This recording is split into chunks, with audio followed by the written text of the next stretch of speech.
Bonjour à toutes et à tous, quel plaisir de vous retrouver pour ce nouveau numéro de Mini Tilt, votre mini format mais qui fait le maximum pour vous apporter chaque jour des infos positives. Aujourd'hui, un invité qui fait du bien.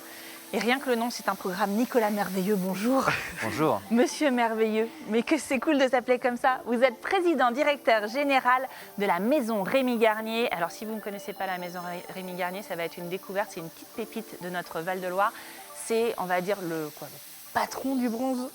Le patron, je ne sais pas, mais en tout cas...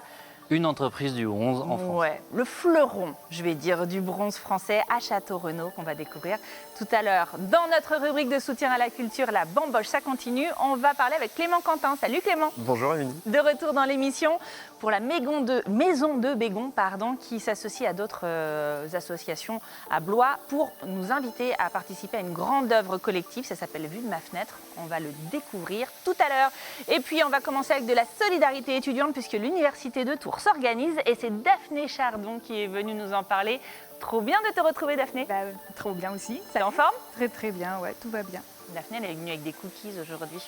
Je ne devrais pas le dire. Ouais, pas bon pour un événement un petit peu spécial. Joyeux anniversaire, madame. Oui, c'est vrai, c'est mon anniversaire. Allez, taisez-vous. Que fait l'université de Tours pour les étudiants? Tu nous fais un petit tour des révisions.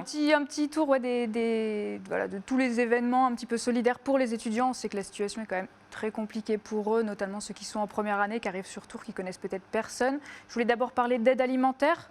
Bien sûr. On est en plein, voilà, il y a les Restos du Cœur, on est en plein, je pense, dans l'actualité. Donc les étudiants peuvent aussi compter sur le Secours populaire, sur les Halles de Rabelais et les Chœurs de Yolaine qui finalement à E4 distribuent des paniers repas sur toute la semaine. À E4, ça couvre vraiment du lundi au samedi. Super association. Je précise que les Chœurs de Yolaine, ils distribuent des produits frais. Fruits et légumes. Fruits et légumes frais. Et ça, c'est génial. C'est vrai, très complémentaire des autres aides. Exactement. Ensuite, vous avez aussi le Petit Caddie, qui est une épicerie solidaire qui vend à 10% des tarifs du marché habituel. Donc c'est aussi une super initiative pour les étudiants. Et puis j'avais envie de parler de quelque chose dont on a beaucoup entendu parler dans la presse locale, et même nationale, etc. C'est l'auberge du Bon Laboureur, qui est un restaurant gastronomique à Chenonceau, et qui offre des repas gratuits tous les mercredis aux étudiants. Donc sur l'organisation, en fait, c'est chaque mercredi, chaque semaine et ce jusqu'au 7 avril. La distribution a lieu dans un pôle universitaire différent, dont Blois, qui n'a pas été oublié. Et pour en bénéficier, les étudiants doivent s'inscrire en ligne. Il y a une centaine de repas qui est distribué par semaine, donc ça part très vite. Et dans les derniers délais, en fait, il faut s'inscrire le lundi midi pour le mercredi de la distribution. Faites avant pour les étudiants qui veulent vraiment bénéficier. Ça part très vite. Gros coup de chapeau, l'auberge du Bon Laboureur, parce que c'est une institution, mais comme tous les restaurateurs, ils sont vraiment en difficulté aussi, mais c'est pas pour ça qu'ils oublient la solidarité. Exactement. Donc ensuite, on a aussi la table de Jeanne-Marie qui propose évidemment des repas gratuits aux étudiants. Formidable institution tourangelle aussi. C'est pareil, il y a vraiment de quoi aider les étudiants sur ce plan-là. Et puis dans les restaurants universitaires, tous les repas sont au tarif d'1 €. Donc voilà, pour les étudiants, n'hésitez pas à aller manger. Vous pouvez bénéficier de 2 repas par jour. Donc voilà. Ça, c'est l'alimentaire. Et alors, toutes ces associations ne donnent que parce que vous donnez, donc n'hésitez pas à y aller aussi à la source, à leur donner. Il y a aussi une action sociale. Il y a une action sociale dont j'avais envie de parler, c'est le dispositif Ça s'anime au campus, qui a lieu jusqu'au 31 mai. Et donc cette fois-ci, l'idée, c'est que les étudiants puissent se regrouper en petits groupes de 9 maximum, conditions sanitaires obligent. Il faut aussi s'inscrire en ligne, c'est sur le site de l'université dans l'onglet Covid-19. Donc voilà, l'idée c'est de se retrouver pour partager un petit moment ensemble, discuter. Il y a des activités ludiques qui sont organisées par des tuteurs qui sont recrutés par l'université. Et ce que je trouve assez sympa, c'est que c'est dans des lieux différents, proches campus universitaire, proches centre-ville. Il y a le centre d'études supérieures de la Renaissance, par exemple, qui est un établissement assez sympa, assez particulier, qu'on ne connaît pas forcément. Bien de voir exactement, des gens, de parler d'autres choses. Il y a le Théâtre Olympia aussi qui fait lieu d'accueil, donc c'est aussi l'occasion de connaître un peu des endroits différents. On est au bout. Juste un mot sur un soutien psychologique qui est apporté. Il y a un numéro de téléphone que tu voulais donner? Le numéro de téléphone, c'est pour reparler un tout petit peu du fait que les étudiants puissent reprendre le sport. C'est 02 47 36 70 24, puisque tu l'as dit.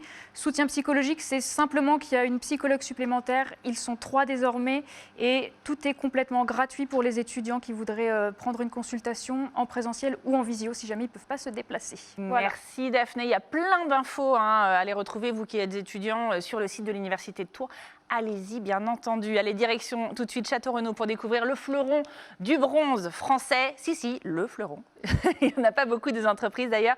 C'est l'entreprise Rémi Garnier avec Nicolas Merveilleux, son PDG. C'est une vraie pépite locale, je l'ai dit tout à l'heure, parce que c'est un savoir-faire séculaire, mais c'est aussi des créations qui savent se renouveler. On va le découvrir pour devenir toujours de plus en plus actuel. Vous nous présentez la maison Rémi Garnier en quelques mots pour commencer.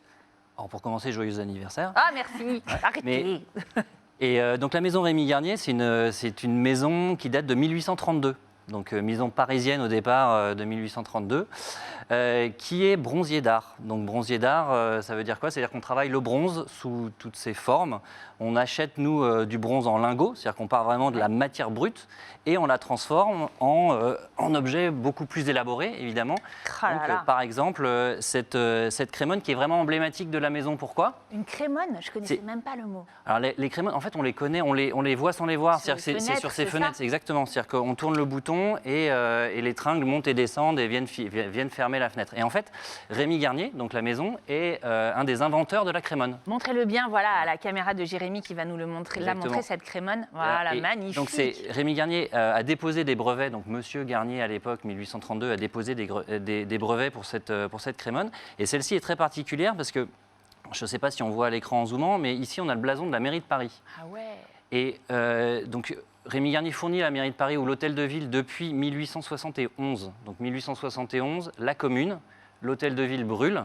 Et à qui s'adresse l'hôtel de ville de Paris pour réaliser ces crémones? En fait, à l'entreprise qui était connue à l'époque pour les crémones, qui est Rémi Garnier. Et donc depuis, il y a cette crémone-là, mais il y a aussi des serrures, etc., avec le blason de l'hôtel de ville. Il y a plein de choses, voilà. C'est ça à découvrir justement. Je le disais, le travail de bronzier, vous l'avez spécifié, c'est un métier d'art et aussi un savoir-faire qui est préservé. Donc à Château-Renaud, vous avez dit l'entreprise à la base est parisienne. À Château-Renaud, qu'est-ce qui se passe? Alors, Château-Renaud, pour l'entreprise Rémi Garnier, c'est le plus gros site de production. Donc, on a essentiellement des artisans à Château-Renaud et ils ont l'essentiel des savoir-faire, toute la chaîne de production du bronze. Donc, on part de la fonderie jusqu'au décor, c'est ce qu'on appelle le décor, c'est-à-dire ça peut être la dorure pour ce type de pièce. Ou du nickel ou du chrome, pardon, du coup je vais me déplacer. Allez-y, de toute façon à l'image, regardez, c'est ce qu'on voit, c'est les ateliers, le travail dans les ateliers. Exactement, donc ce qu'on voit là c'est la fonderie notamment, et en fait ça vaut le coup de visiter parce que c'est très On a le droit? On a le droit de visiter, et moi j'encourage même, j'invite officiellement mais très bien. à venir visiter. C'est magique en fait de voir les artisans au travail. Ouais. Enfin, ces métiers de la main, donc ils partent de la fonderie et vont jusqu'au traitement de surface, en passant par des savoir-faire qui sont très très rares en fait autour du bronze, qui sont par exemple la ciselure, qui permet de redessiner en détail tous les motifs qu'on peut voir sur ces pièces-là. C'est un superbe travail et je le disais tout à l'heure, vous m'avez un peu regardé, genre mais non, Rémi Garnier c'est quand même une référence en France et à l'international. Il y a des exemples de clients que vous pouvez nous donner? Alors, les grands hôtels, par exemple, j'imagine? Bien sûr, on travaille pour l'hôtellerie. Alors, l'hôtellerie parisienne, le Ritz, le Crillon, le Shangri-La sont des clients. On travaille aussi beaucoup pour les monuments historiques. Donc, le château de Versailles, le château de Chantilly ou l'Élysée sont des clients.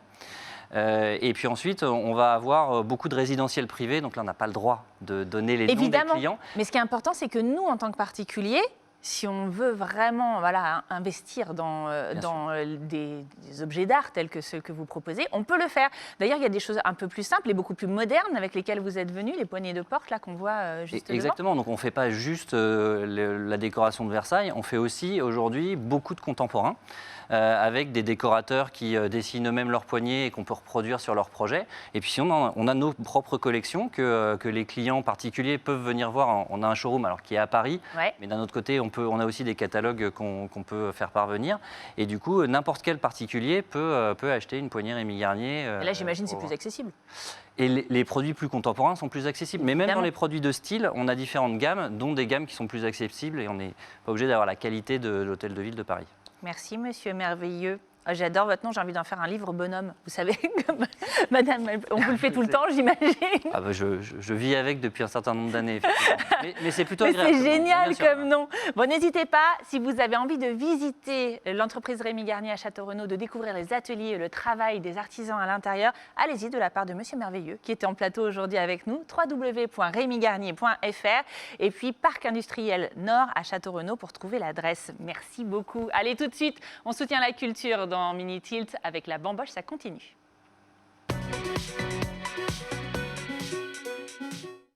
Et ce jingle magnifique pour annoncer Clément Quentin de retour dans notre émission pour la maison de Bégon. C'est quoi Vue de ma fenêtre?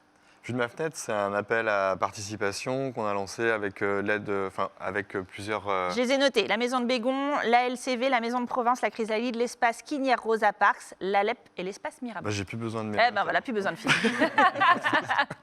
Drop de peur d'en fiches. oublier, c'est ça. Donc on s'est réunis pour lancer un appel à participation auprès de nos adhérents pour leur demander de nous envoyer une photo sur le thème Vue de ma fenêtre. Donc après, à eux de l'interpréter comme ils l'entendent, de manière poétique ou pas. Donc ça peut Pourquoi être la fenêtre de chez eux, la fenêtre de leur voiture ou Ah leur oui, j'avais pas fenêtre pensé. sur le monde. Enfin voilà. Mais alors, pourquoi vous avez voulu faire ce projet collaboratif? Qu'est-ce que vous avez envie de provoquer tous ensemble? L'idée, c'est de déjà croiser nos publics. Voilà, au sein des différentes structures. Comme en ce moment, on est un peu chacun dans Oui, notre tout le monde est coin. un peu cloisonné. Voilà. Et puis l'idée de créer une œuvre collective commune, numérique. Le but, ce sera de réunir toutes ces photos et ces mots aussi. On peut envoyer un mot ou des textes ou de la poésie pour créer une œuvre numérique qui sera diffusée en mapping vidéo au courant de l'année 2021. Génial. Donc, Ça il y veut dire aura un qu'on petit peut montage. tous participer à une œuvre Ah, c'est ouvert à générale, voilà, qui sera faite donc sur le Blésois. Comment on fait pour participer?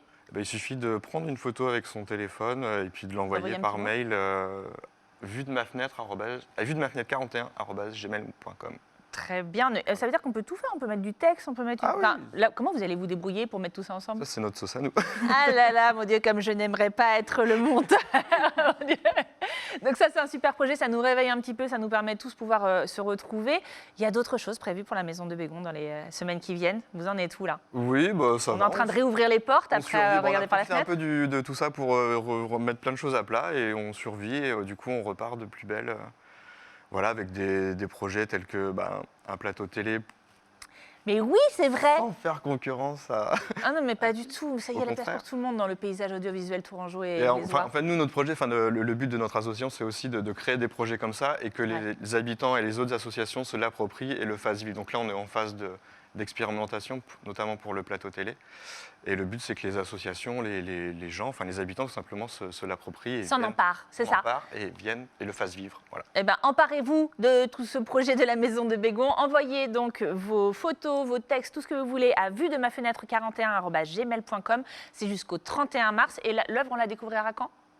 Courant 2021, peut-être à l'automne. Merveilleux. Eh bien, on se reverra à ce moment-là, cher ami. Mais c'est déjà la fin de cette émission. Non, ne pleurez pas, monsieur Merveilleux. Vous serez réinvité.